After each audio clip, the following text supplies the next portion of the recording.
টকছত ইয়াতে এটাই কথা ক'লোঁ যে যোৱাকালি মই কৈছোঁ 5টা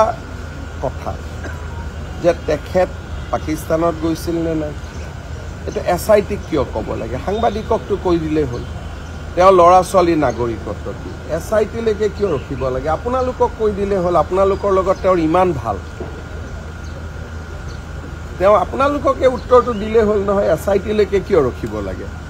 তেওঁৰ পৰিবাৰে পাকিস্তানৰ দৰমহা লৈছিল নে নাই আপোনালোকৰ দুই এজনে সুধি ল'ব না আপোনালোকৰ মাজত তেওঁৰ ইমান শুভাকাংক্ষী আছে আপোনালোকক আজিলৈকে কোৱা নাই নেকি মই এতিয়া আপোনালোককহে সুধিম যে আপোনালোকে ইমান সুধা পোছা কৰি থাকে সঁচা কথাটোতো কমচে কম আপোনালোকক ক'ব লাগে নে নাই